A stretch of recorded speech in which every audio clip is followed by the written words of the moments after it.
All right, hey everyone, it's John. Uh, some good news. As you can see, I've finally got my recording equipment, which is really cool. And recently today, I got my cell phone at last. So, really excited. In regards to, what is it? Some other news. Next month, I actually have two gigs in Nagoya, which I hope that everyone can stop by for. It will be on Saturday and Sunday on May 17th and on May 18th. And I also have another gig on May 31st at the Nagoya Misfits Bar. Now, this one will be a paid, at last, a paid show where it's 500 yen to get in. I think one drink is included, but please do come by if you guys can, if you guys can, if you guys can make it. Be really happy to see you. And for the May 17th and May 18th gig, I will be playing at Nagoya Spring Fest. I don't know how long my sets are, but I will be debuting, if possible, two songs, which I've finished writing, and they're completely new, and hope you guys will like them. In regards to recording, I hopefully will have a CD or something done by God knows when, but I will have something done for you guys pretty soon. And when that time comes, I will be making a website and everything else and setting it all up. So I hope you guys can check me out. But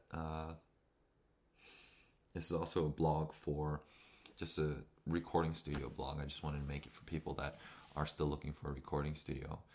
In terms of me, what I did was that it took me a long time to make this studio. Actually, it took me about 2 years. I was running around different shops and asking different people, like, what am I going to do to make a studio? What can I do to make it great and everything else? But I could never figure it out until I finally figured, there's so much equipment out there. There's so much stuff you have to learn. But the thing is, if I could offer one website, which was a great help for me, was Tweaks Recording Forum, I believe. If you read everything that's on there, I mean, there's a lot of stuff. I mean, the guy has like a tome, literally, of stuff that he puts on there. And the website's right here, right now, if you just check it out. It is a great site, which I suggest everyone to check out just to see what they need and all that. Because instead of giving you a bunch of crap and telling you to buy a bunch of crap, he's basically saying that for me, what I understood, at least the principle of recording, is that number one, you have to figure out what you're trying to record. If you know what you're trying to record, then you need to see what you can do to achieve the best sound. So for me, it's acoustic guitar and vocals. So because of that, I know that I'm going to need two mics. I'm going to need something that does the job for singer-songwriters. I'm not going to need anything techno. I'm not going to need a keyboard. I'm not going to need a drum set. I'm not going to need anything too fancy at the time being. But just to start off with, I will need that. But the most basic also, you're going to need a computer. I use a MacBook Pro as what I'm recording on right now for the iMovie also. And I have an interface also. The interface that I use is an Apogee Duet, which is perfect, really, for my standards. And I use monitors. The monitors I use are actually obsolete. They don't make them anymore. They're KRK V4s, which for me were great because they're very portable. They're not the smallest monitors, but they're big enough to give me enough what I need. The mics I use are Audio Technica's 3060s. They're not the best mics, but they're mid-range. And for what I'm looking for, they're pretty good. Other basic stuff that I also use is a pop filter, as you see.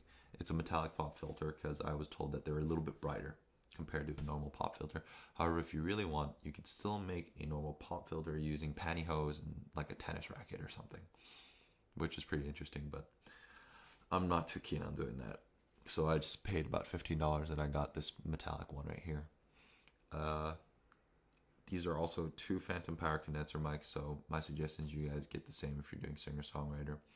The biggest purchase you're probably going to do for all this stuff is probably the MacBook, which for me was, I'm not even going to tell you the cost, it's just a nightmare for the MacBook. But I hope that helps for anyone that's looking to do home recording. It's not as difficult as it seems, but I definitely suggest you guys take a look at what you need and what you're planning to do. And also a little bit more in regards to the home recording thing is that for programs I use right now, I just use GarageBand because I don't have, well, I'm planning to get Logic Express, but I'd really like to know and learn how to use GarageBand and all its features first. before I start using something like Logic Express and invest in money and to buy something like that. So I hope I didn't forget anything else, and that should be it for home recording. And I hope that you guys will check out my other videos, and I will have some MP3s up soon that are hopefully better, much better recorded than the ones I've been setting up. Take it easy, guys.